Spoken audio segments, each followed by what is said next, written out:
everyone to the monthly Spilling the TnT Town Hall presented by the Pride Center of Staten Island. Tonight's presentation will be done in both English and Spanish. So we ask everyone to be as patient with us as we navigate having two presenters present the same information in two languages. Myself and my colleague Anthony Corona will be presenting this evening. I'm Arthur Charles. I'm the community educator for the Pride Center. Our topics tonight will include COVID and vaccine updates and information, where we are right now. There have been some big changes in the last few days. We want to make sure folks are up to date on that. We're going to discuss the experiences of the Latinx community during this time, leading up to the vaccination, during COVID, just different experiences and impact that have occurred. To that end, we'll have our guest speakers from La Colmena and La Unicorns coming on in a little bit to explain that a little bit further. I'm going to let Anthony intro himself. Hey everybody, hola a todos, me llamo Anthony, soy VIH Testing Specialist here at Pride Center Island. Hoy vamos a hablar un poquito más de información de COVID-19, en donde estamos hoy. También tenemos a Alejandra y Vari Yesenia de La Colmena, que vamos a hablar más que ellos están haciendo durante COVID-19. Yeah.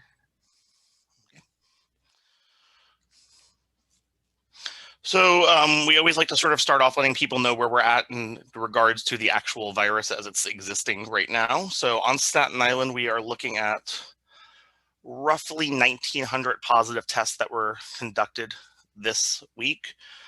This is a website that we've been using. The state updates regularly who's been tested and who has been positive. You can look by your county. So if we go down to Richmond County,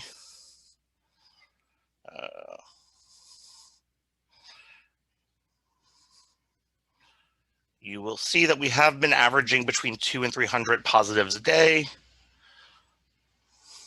It's actually not updating as we speak because it's updating so often.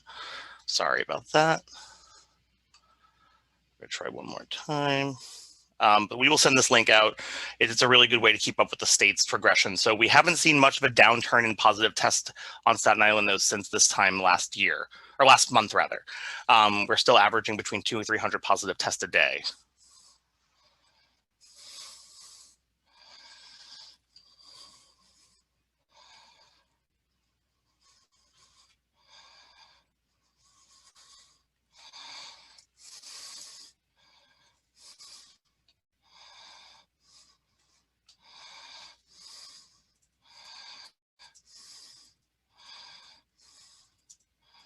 Los números y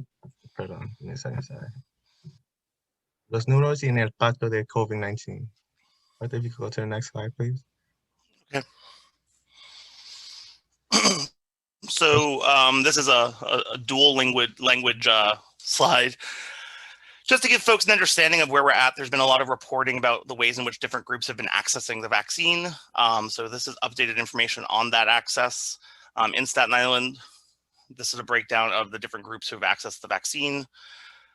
When it comes to the Latino community, we are seeing about 14% of those who've accessed the vaccine on Staten Island are Latino for the first dose, and only 6% have completed their 2-dose run on the available vaccines. Aquí en la estudios de la vacuna tenemos los resultados de los latinos que están en el primer dosage de la vacuna, fue 14%. Y también en la segunda vez, nomás tienen 6%. So ahorita estamos viendo que los latinos presentes se bajó en el segundo dosage. And while we understand many members of different groups have hesitations about accessing vaccine, the priority is being given to BIPOC people. By BIPOC, we mean Black, Indigenous, people of color, when it comes time to get vaccinated. So we are encouraging folks to, after today's meeting, use the resources we're providing to access vaccines if they feel comfortable doing so. Estamos hablando hoy de las personas de Black Nations que están, sus números de vacunas están, y queremos saber si estamos tratando hoy de hablar un poquito más para poner los % más arriba para los latinos y también para para todos los de color. with every one of our workshops and town halls, we always want to encourage people that regardless of your status as a vaccinated person to do your part to reduce the spread before and after you've been vaccinated. So that includes still continuing to be mindful in your gatherings, to keep masks on, to wash your hands, to avoid touching your eyes and mouth, and to avoid overcrowded social gatherings indoors, unless all parties involved have been vaccinated. That is the current recommendations by the CDC. Lo vamos a subir para usted y su comunidad.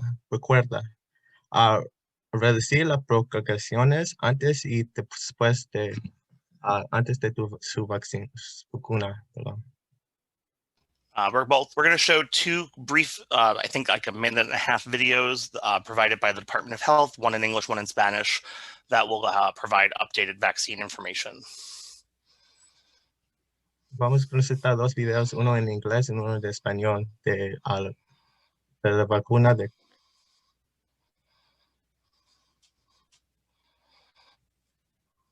I'm Dr. Dave Choksi, the city's doctor. I want to share with you what we know about COVID-19 vaccines.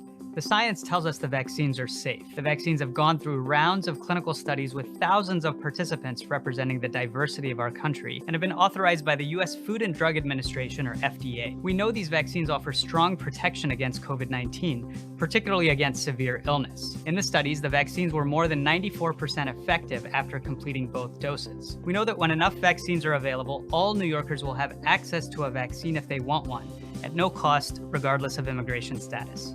We also know it will take time for all New Yorkers to be vaccinated. For now, whether vaccinated or not, we all must continue to wear our masks, keep distance, stay home when sick, wash our hands, and get tested. Lastly, I will be getting vaccinated to protect myself and all New Yorkers against COVID-19. I hope you will too.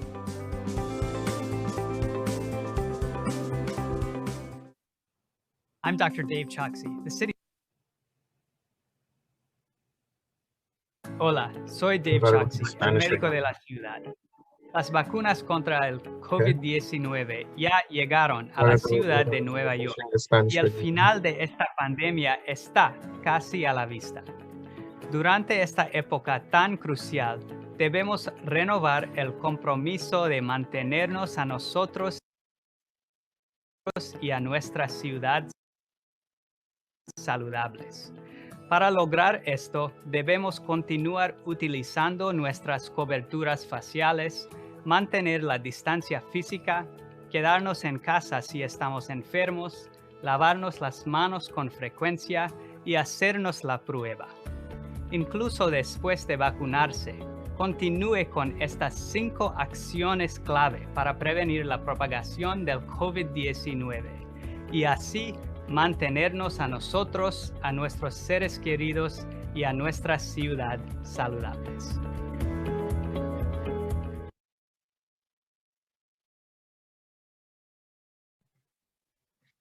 Additionally, we will be providing folks with a link to the Department of Health's YouTube page. They are continuously updating with these sort of short, informational-filled videos regularly in many languages. So it's a great quick resource to get a lot of information in a very short amount of time. So we'll be sharing that with folks who registered afterwards. Vamos a poner la página en la chat cuando estamos terminando con el video chat. Van a tener más información que está pasando ahorita en coronavirus. Están en todos los languages. Hola. For this section, I'm going to present everything on one side in English because it's several slides of just who's eligible for vaccination, and then Anthony will hop on and reiterate. So as many folks know, we've been in phase 1A and 1B, but what that means keeps changing. The current folks who are being prioritized for vaccination include healthcare workers.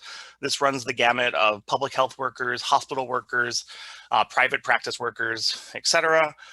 People who are working in nursing homes and care facilities, fire workers, people who do support work for firefighters, as well as firefighters, police officers, and other police support agencies, public safety workers, any kind of sworn personnel, which includes court workers, people who work in the court system who are taken oath to do their job, corrections officers and people who support them, pre-K through 12 school staff, in-person college faculty and staff, licensed childcare providers, public transit employees, this includes airline and airport employees, grocery store workers, this includes bodegas, food pantries and food banks, homeless shelter staff and volunteers, restaurant delivery workers, hotel workers, and taxi people who are hired to drive for a living. Phase 1B will include any individual 60 years and older. Phase 1B also includes folks with the following medical conditions: cancer, chronic kidney disease, pulmonary disease, which includes but is not limited to COPD, asthma, pulmonary fibrosis, cystic fibrosis, or a 9/11 related pulmonary issue. Folks who have intellectual and developmental disabilities, this includes Down syndrome. Folks with a history of heart conditions that include but are not limited to heart failure, coronary artery disease, cardiomyopathies, and hypertension or high blood pressure. People who may have an immunocompromised state, which is a very broad spectrum of individuals. And if that's something you're not sure if you fall into, you can check with your healthcare provider. People who are considered medically obese. This is based on your body mass index. You can usually find a calculator for this online where you enter your height and your weight, and you can find out if you're considered medically obese. Folks who are pregnant, folks who have sickle cell disease or thalassemia, type 1 or type 2 diabetics, cerebrovascular disease, neurologic conditions, and liver disease. As I mentioned earlier, again, as of the most recent release for March, food bank, food pantry, and home delivery meal workers are included. Hotel workers are included.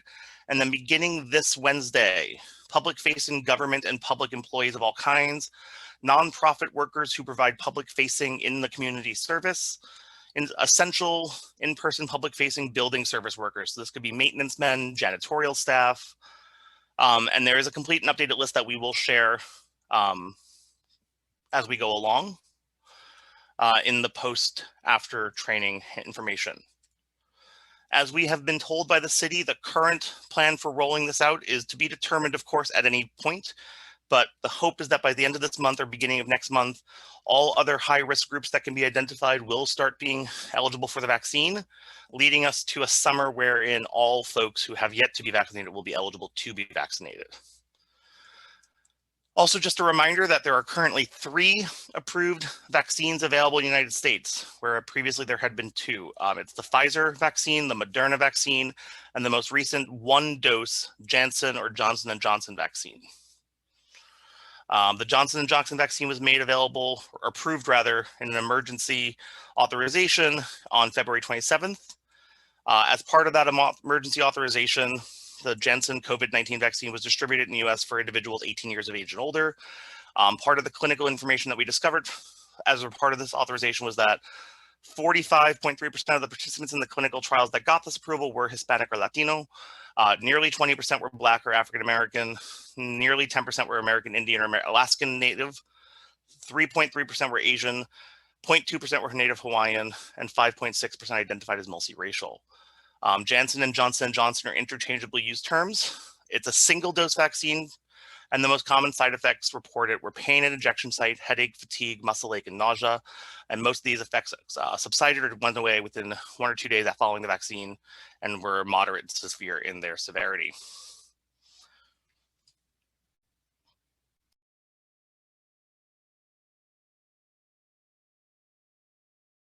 Anthony, you're muted. Hello, ok. ¿Dónde estamos ahora? Fase 1A, trabajadores de la ciudad, residencia y personal, hogares y de 800 y otras instalaciones de estados de Nueva York. Bomberos, policía, seguridad pública, personal jurado, también de bancos, también de restaurante y trabajador de hoteles. Fase 1B, personas de 70 años o más, trabajadores esenciales de primeros línea, maestros y trabajadores de la educación, incluida de personas de cuidado infantil, personal de primeros auxilios, trabajadores de seguridad pública y trabajadores de transporte público y trabajadores de supermercados.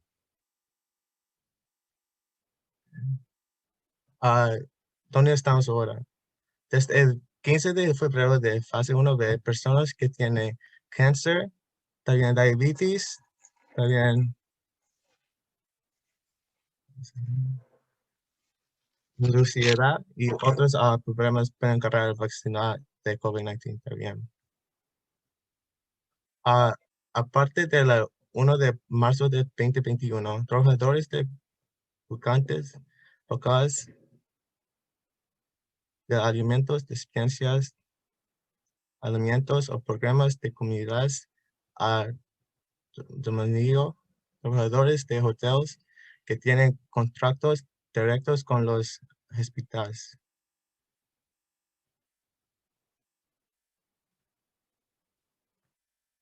¿Dónde estamos ahora?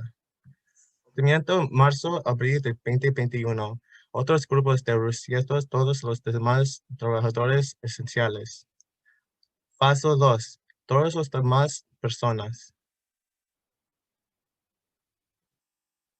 I can take it from here if you want me, Anthony. Take a minute, okay? ¿Dónde estamos ahora? 3 vacunas aprobadas disponibles en los Estados Unidos. La vacuna de Pfizer, BioNTech, para COVID-19, la vacuna de Moderna que diga COVID-19 y la vacuna de Johnson Johnson, que es nueva y nada más una vez. Hold on a second, I can't read that. This one has a lot, yeah. No, I just can't read it. I'm like, I have to open it on my page. El 27 de febrero del 2021, la Administración de Alimentos y Medicamentos de los Estados Unidos emitió una autorización de uso de emergencia para la tercera vacuna para la prevención de COVID-19. Los Estados Unidos permite que la vacuna de Johnson Johnson se distribuye por todos los Estados Unidos para su uso en personas mayores de 18 años. El 45.3% de los participantes en los ensayos clínicos se identifican como hispanos latinos. El 19.4% son negros o afroamericanos. 9.5% indioamericano o nativo de Alaska, 3.3% asiáticos, 0.2% nativos de Hawái o otras islas del Pacífico, y 5.6% multirracial. Johnson también conocido como, Johnson Johnson en los Estados Unidos, la vacuna de dosis única, efectos secundarios comunes. Los efectos comunes fueron dolor en lugar de la vacuna, dolor de cabeza, fatiga, dolores musculares y náusea. La mayoría de esos efectos secundarios ocurren dentro de 1 o 2 días después de la vacuna y fuera de intensidad leve o moderada y duran 1 o 2 días. All right. And this slide is just a video we were able to find that is in Spanish, so we will share it with folks afterwards in the link in the post email. It's motivations for getting vaccinated within the Latino community.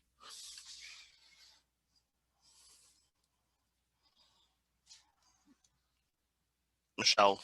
Oh, yes. So vamos a incluir otro video también que es para movilizando la comunidad latina. La vamos a hacer. Vamos a enseñar el video más tarde, pero es otro video que hemos incluido en la presentación. Go ahead. Okay. And do we know, is Yesenia with us? No. Okay. No. So we're going to introduce our presenters.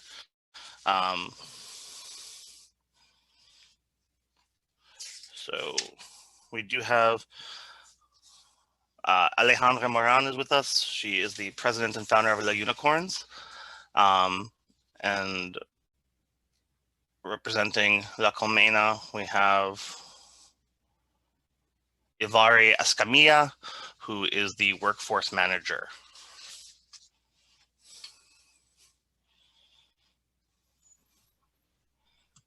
Que con nosotros, go ahead.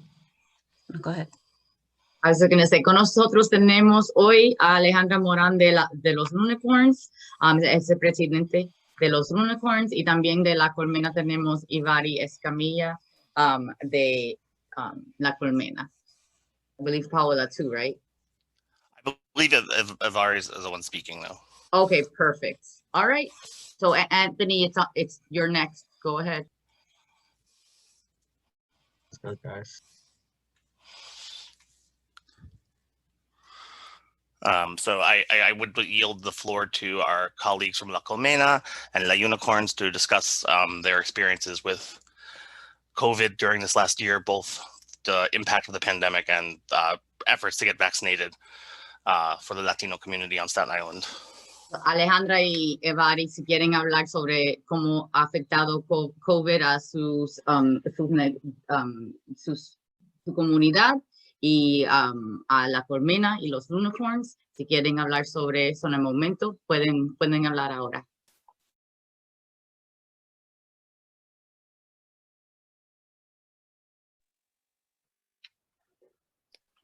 Hola, gracias Michelle, gracias Arthur. Sí, me quiero presentar nuevamente. Soy Ivari Escamilla, directora del centro, de los programas aquí en La Colmena.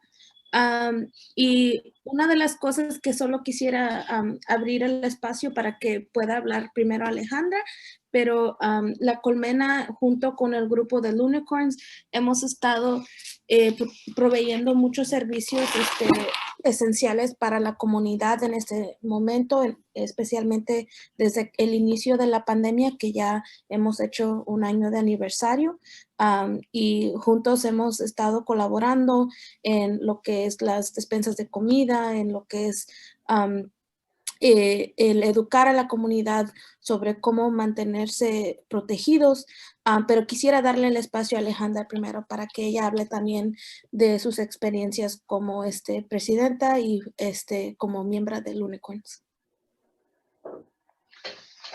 Hola, ¿qué tal? ¿Me escuchan? Sí, ¿verdad? Ok. Sí, mi nombre es Alejandra Morán, soy la cofundadora de Staten Island Unicorns. Es el primer grupo LGBTQ de Staten Island que está ubicado en La Colmena.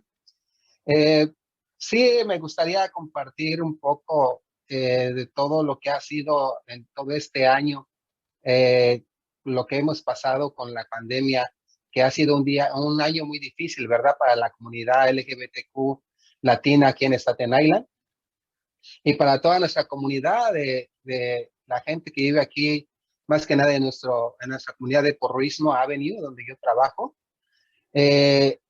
Sí, fue muy impactante todo lo que nos ha pasado. Ha sido realmente muy feo para la comunidad latina, más para la comunidad mexicana, aquí en Staten Island. Como decía Ivari, Staten Island Unicorns estuvo todo el año prácticamente apoyando a La Colmena, ayudándolos a repartir comida para toda la comunidad de Staten Island. Día con día seguimos trabajando en conjunto para la comunidad, que realmente sí se ve muy afectada, la verdad, y hasta la fecha seguimos estando afectados porque los negocios y la gente siguen apenas empezando a querer trabajar, no hay mucho trabajo. Económicamente a la comunidad mexicana fue muy afectada, a toda la comunidad latina, porque la mayoría de las personas inmigrantes no fueron beneficiados tampoco con la ayuda que dio el gobierno el año pasado.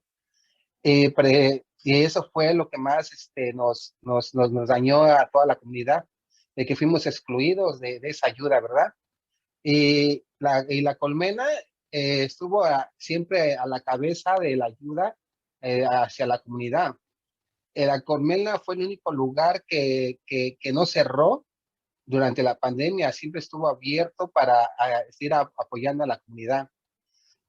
Nosotros, como grupo de LGBTQ, nos dio mucha satisfacción apoyar a la colmena todo ese tiempo y seguimos trabajando en conjunto con ellos porque nuestra comunidad todavía sigue siendo afectada y todavía sigue necesitando de nuestro apoyo y nuestra ayuda. ¿Qué más puedo decir? Ha sido un año súper difícil. Yo sí le tengo miedo a COVID porque yo trabajo cortando cabello y tengo mi salón y yo todos los días estoy en contacto con gente diferente, todos los días. Ahora ya me siento un poco más tranquila, un poco más segura, porque apenas la semana pasada ya pude obtener mi primer dosis de mi vacuna y me siento un poco más protegida, ¿verdad? Ya esperando mi segunda dosis para seguir trabajando con más seguridad, porque para mí sí es muy difícil trabajar con gente diferente todos los días 10, 15, 20 personas, todos los días diferentes. Para mí ha sido muy difícil trabajar de esa manera, pero me siento segura ahora con mi vacuna y ahora aquí en mi trabajo yo sí trato de recomendarle a toda la gente, a mis clientes, a todos que se vacunen. Hay gente que no quiere hacerlo por miedo, pero pues yo creo que miedo a unos síntomas leves no es nada comparado a lo que puede darnos la enfermedad de COVID, ¿verdad? Si uno no se vacuna. Pero sí ha sido muy difícil todo este año. Ya pasó un año bien rápido y aquí estamos todavía trabajando, luchando, apoyando a la comunidad en conjunto con la colmena y me da un gran placer que me hayan tomado en cuenta hoy para hablar un poco de lo que hemos estado haciendo todo este año y todavía lo que viene, ¿verdad? Para seguir apoyando a la comunidad. Bueno, eso es todo que yo podía comentarles. No sé, en verdad se los agradezco que me hayan invitado a compartir un poco de mi testimonio esta tarde. Muchas gracias. Gracias, Alejandra. Ivari va a hablar un poquito más que estaba diciendo Alejandra en inglés. Ivari will be speaking in English right now to translate a little bit more information about what Alejandra said and her relationship with La Colmena and what they were facing on during COVID-19. Thank you, Anthony. Gracias, Alejandra. Just to recap some what our Alejandra mentioned, she is, her name is Alejandra Moran, and she is the president and founder of the Lunicorns. So her experience during the pandemic with COVID is that she saw how the Hispanic and Latino community was most affected in every way. So they felt a lot of the economic impact, but they were also being excluded from any sort of relief towards the community. So during the last year, Alejandra and the group of the Lunicorns were constantly supporting La Colmena in the food distribution and other services for the community. So they were always present, and they are very thankful that they had the space to also contribute to the community. One of the things that Alejandra has mentioned is that, she is also very aware of the benefits of having the vaccine. There are still a lot of people that, are fearful of getting this vaccine. And one of the things that she says is, she herself as a worker who, serves many people every day at her hair salon, she feels much more at ease knowing that she has had her first dose of COVID vaccine and how this will help keep her safe health-wise and otherwise, because they have suffered such an impact economically, but also mentally. And this is also a way that she feels relieved that she can work peacefully and that she can continue to support the community with the help of La Colmena. And thank you so much, Alejandra. Thank you for that, Ivari. I don't know if you wanted to expand on just some of the other issues you've seen as La Colmena as a group facing our Latina community. I see that Yesenia has also joined us. Welcome, Yesenia. So again, welcome to hear more experience about La Colmena and just some of the concerns of both the Latinx and the Latinx immigrant population that we work with, that you all work with, rather. Thank you, Arthur. So just to expand a little bit on what Alejandra said, you know, we have taken a role in the community, whereas she also mentioned that, you know, La Colmena was one of the organizations that, you know, did not close its doors during such a crucial time, and where a lot of people were in need of services and support. So without our members, we would not have been able to do this work, but also without the help of our allies, such as, you know, Chassis and New York City Health and Hospitals for providing the educational materials that were needed to also distribute to the community at a time where it wasn't accessible otherwise. So I think that was extremely helpful for the community, knowing that they knew where to get tested, when, and also that they had people who they knew that we could refer them to, and that they would feel comfortable going to these places. So I'll just say it in Spanish now. Solo quería expandir en lo que nuestra compañera Alejandra comentó, que ella junto con La Colmena trabajamos muy cercanamente para educar a la comunidad, y durante este tiempo tan importante, La Colmena no cerró sus puertas a la comunidad, y fue así como también pudimos trabajar con el apoyo de la comunidad, pero también de los aliados como Chassis y New York City Health and Hospitals, para poder traer esta información a las personas de dónde se podrían ir a hacer las pruebas, y de dónde podían ir con confianza, sabiendo que nosotros los estábamos enviando de nuestra parte y que ellos podían ir sin ninguna preocupación. Entonces, esto fue algo muy efectivo y algo muy importante para la comunidad en un tiempo donde ellos se sentían excluidos de mucha de esta información. So I just want to pass it on to our executive director, Yesenia Mata, who will talk a little bit more on this subject and about the work that La Colmena has done.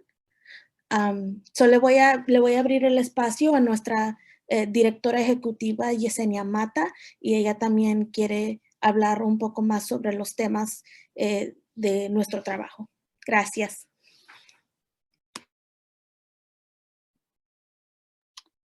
Thank you, Pride Center, for holding this forum. Thank you, Anthony, for your efforts to always collaborate with La Colmena, with the immigrant community, and most importantly, bringing in the Latinx LGBTQ community into this important conversation.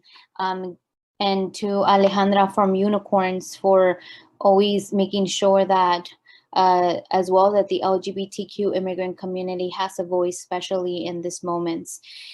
When the pandemic began, as La Colmena, we decided to keep our doors open, as Ivari had mentioned. And through that process, we were able to see completely how the immigrant community on Staten Island was completely, in a way, neglected. And that came with language access was definitely a big issue. La Colmena had to take on the role to be interpreters to help people fill out any sort of paperwork. Additionally, we ended up ensuring that COVID testing came directly to the immigrant community, that it would come directly at La Colmena. And one of the reasons is because it was mistrust, and there's still mistrust from our communities, because we have seen that there's always that language barrier, but as well, there has been in certain situations where the community feels that the information may be shared with federal agents, but as well that they may become a public charge. So at La Colmena, we also had to take on the role of being ambassadors and facilitators. Additionally, when we started conducting COVID testing with NYC Health and Hospitals, we started hearing from the community how they mentioned that they felt very comfortable being in La Colmena. We have amazing people like Paola and Ivari who are working directly to help facilitate their questionnaires when they're about to take the test, the COVID test, and as well to make sure that they're there to answer any questions.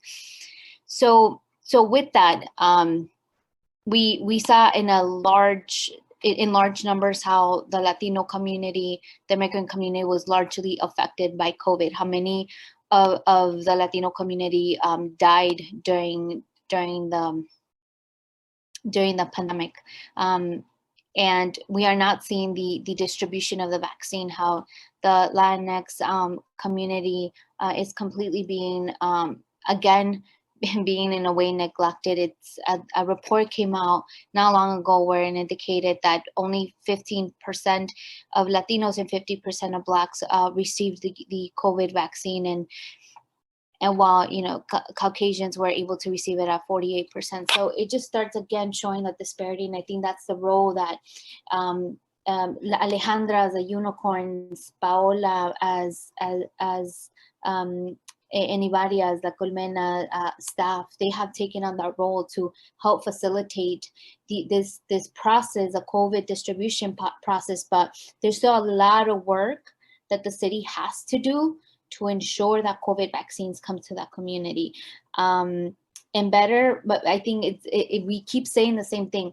It is important for the city and state to work with CBOs that know the community and that can really push to ensure that the community is being reached. And I know Pride Center has definitely been, Pride Center, Chassis have been a huge supporter of ensuring that they can build coalitions with organizations like La Colmena to ensure that the community is being reached. So with that being said, there's still a lot of work to be done. And we want to make sure that the Latinx immigrant community and as well the LGBT community is reached. We need to make sure that the city and state hears that they have to work with CBOs like us, because we know what is happening on the ground. We know the needs of the community, and it is important for CBOs like ours to be at the table. Nada más voy a decir un poquito breve en español. Durante la pandemia, como dijo Ivari y Alejandra, que La Colmena fue una de las organizaciones que se mantenió abierta. Durante ese proceso vimos cómo muchas personas latinas inmigrantes fallecieron. Fue un rol donde La Colmena facilitaron las citas, al igual eran intérpretes, al igual manejaban el sistema para poder ayudar a las personas a llenar la aplicación para tomar el COVID, la prueba del COVID. Pero ¿qué pasó? Ahorita, aunque haya llegado ese tipo de ayuda directamente a La Colmena, porque fue un esfuerzo que La Colmena hizo para asegurarse que las pruebas de COVID llegaran enfrente de La Colmena, la distribución de las vacunas, o sea, es un ridículo en el momento, porque no están siendo distribuidas a las comunidades que son más afectadas. O sea, hubo un reporte donde indica que nada más 15% de latinos y 15% de la comunidad afroamericana recibieron la vacuna del COVID, mientras personas que no son de esa comunidad, a 48% la recibieron. O sea, todavía hay mucho trabajo que hacer, y bueno, es un esfuerzo de Paola, de Ivari, de Alejandra y también de Pride Center, donde nos hemos juntado para asegurarnos que lleguen ese tipo de vacunas, ese tipo de ayuda a la comunidad. Y es un trabajo que la ciudad y el Estado tiene que hacer, asegurarse que trabaje con organizaciones como la de nosotros si quiere salir de este tipo de problema, pero más que nada para asegurarse que toda la ciudad de Nueva York, sin importar el estatus de la persona, pueda recibir la vacuna.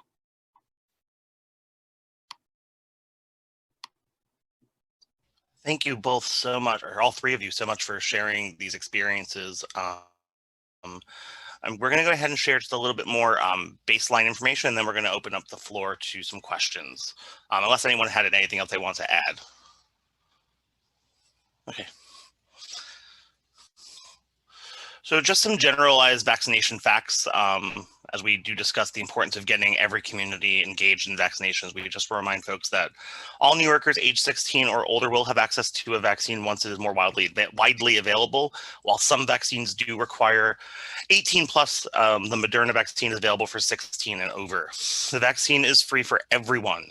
If you have insurance, the insurance may be billed, but you as an individual will not be charged a copay or other fees. You do not need to share your immigration status to be vaccinated. Getting vaccinated is not a public benefit under the public charge rule, so this will not impact individuals who are actively seeking green cards or citizenship changes. When you receive the vaccine, your privacy will be protected. There are strict laws in place to ensure confidentiality of your personal information.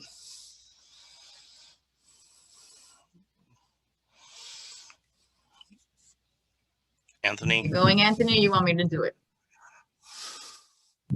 Michelle, if you could do it, please. Okay. Algunos hechos de la vacuna. Todos los neoyorquinos de 18 años o más tendrán acceso a una vacuna una vez que esta esté más disponible. La vacuna es gratuita para todos. Si tienes seguro, es posible que le cobren al seguro, pero no le van a cobrar un copay, un copago ni otros cargos. No es necesario que comparte su estado migratorio para vacunarse. Vacunarse no es un beneficio público según las reglas de carga pública. Y cuando reciba la vacuna, su privacidad estará protegida. Existen leyes estrictas para garantizar la confidencialidad, ay Dios mío, de su información personal. Todo el mundo puede recibir la vacuna. No necesita tener más nada más hacer una cita para la vacuna. Go ahead. Yeah. So now we open the floor to any questions on anything we might have shared or concerns people may have about the vaccine or COVID at this time. You can use the chat. You can unmute yourself in either language. ¿Tienen preguntas sobre?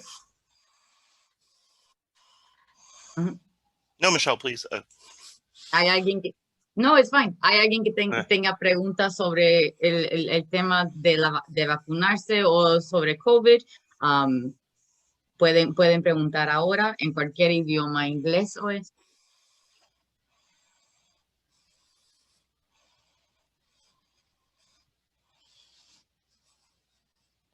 All right. All right, so if there are no questions, that's all right. We are still going to send out some resources, both in English and Spanish, as well as put those resources on our website, which I'll share with you in a minute. A couple of other things we want to quickly review before we wrapped up. Questions that come up often are, where can I get vaccinated? So New York City healthandhospitals.org/COVID-19 vaccine is the city's recommended website for accessing where you can get vaccinated. Other individuals in New York City have gone on to create other websites like TurboVax that give you real-time updates on the availability of vaccines as they are happening. Making your appointment online at any NYC Health and Hospital location, because there are sites in every borough, and then other health providers and pharmacies are providing vaccines as well. We obviously are using these town halls as a way to get folks from considering the vaccine to actually getting vaccinated. So we always encourage folks to talk to people in their community and hear why they have received a vaccine or why they're at least considering or making the appointments. We want folks to ask questions about vaccines with healthcare professionals they trust, and always reach out to any of the TnT T2 providers to ask questions. That includes Chassis, La Colmena, the Pride Center. We will be sharing these websites and their Spanish language equivalents because we do acknowledge that the internet is your friend and is a great tool for researching health-related issues, but it does not replace discussions with healthcare professionals. So as you are using the internet to research the vaccine, we want to consider that people use websites that are providing clear scientific information. So Michelle, I'll let you kind of reiterate that. If you want to reword it your own way, please feel free. That's fine. No, it is easier for me to reword it my own way. Absolutely do. Aquí pueden ver a dónde pueden ir en el internet para hacer citas para vacunarse. Oh, there you go. That helps too. Pueden hablar con otras personas sobre la experiencia que ellos han tenido de vacunarse. Como me he vacunado y fue bien simple. Nada más me he hecho la primera vacuna, ese fue bien simple. La segunda siempre dicen que todo el mundo se pone enfermo como por 6 horas y puede ser algo simple como un catarrito o puede ser náusea, algo más difícil por 6 horas, pero todo el mundo que ha tenido esa experiencia así le ha afectado la vacuna diferente. Ok, si tienen algunas preguntas, toda esta información va a estar en nuestro website de la organización de nosotros, abajo de COVID TownHall. Pueden encontrar toda esta información y asegurarse que Alejandra y Yesenia, nosotros le mandamos toda esa información para que lo puede pasar a la comunidad de nosotros. Y muchas gracias. Pero toda esta información va a estar disponible para sus comunidades. So again, and we are grateful for everyone for being able to come today. Our websites will be updated with both English and Spanish language resources, and we will be sharing those with everyone who's registered, as well as sharing those with our community partners over at La Colmena and the Unicorns to make sure that we are sharing this information as best we can. And I'll look forward to this to being another mark and hopefully a fruitful relationship going forward, helping the Latinx community connect with resources both for COVID and for LGBTQ needs. Always. Arthur lo dijo bien simple. Muchas gracias por estar con nosotros. Siempre es un placer trabajar con las dos organizaciones, La Colmena y los Unicorns, y queremos seguir trabajando por nuestra comunidad. Como ya saben, es personal para mí y es importante. Yo sé que Anthony y yo trabajamos mucho con ustedes y queremos seguir el proceso y trabajar para asegurar que todo el mundo en nuestra comunidad cuente y tenga los mismos derechos disponibles a ellos. Y vamos a poner, como dije, todo esto en el website de nosotros y pasar la información a ustedes. Y Paola y Vari, muchas gracias también por estar con nosotros hoy. And everyone else, y todos que están aquí, si hablan español solamente, muchas gracias por estar con nosotros y pasar este tiempo para asegurar que todo el mundo se vacune y estemos todos saludables en el 2021. You're all set? Thank you so much, Michelle. Our next town hall, which will only be in English, is a community conversation focusing on mental health, equity, and resilience. But we will continue to update our resources on our page in both languages, as well as connecting to other languages as possible. And we'll always share with Yesenia and the rest of the team at La Colmena and La Unicorns to make sure that they are part of the conversation and connected. El próximo Town Hall es el 12 de abril a las 7. Va a ser en inglés, pero va a ser de la salud mental y how do you say resilience, Yesenia? Help a sister out. Somebody, how do you say? I don't know how to say that. What is it? Enseñar la fuerza de la comunidad. There you go. That's it. That's the best way to say it right now. Thank you very much. Yes. Y siempre pueden traducirlos interpretarlos en el website, está en inglés, pero siempre tenemos un botoncito para español que pueden ir y cambiar todo en nuestro website en español, pero especialmente la información que estamos dando para el Town Hall siempre está en español también y en inglés y en español. Okay? Wonderful. Thank you all so much again. Have a wonderful night. And we will be sending out a lot of resources for those who are registered, as well as putting them up on our website and for La Colmena to share as well. Thank you. Have a great night. Muchas gracias. Y también quiero decirle muchas gracias a Arthur y a Asia y a Anthony por estar aquí y ayudar con el programa de la organización. I wanted to thank Arthur, Asia, and Anthony for always being here and being part of the change, right? It's important. Thank you very much. You guys did an amazing job. Thank you, Michelle.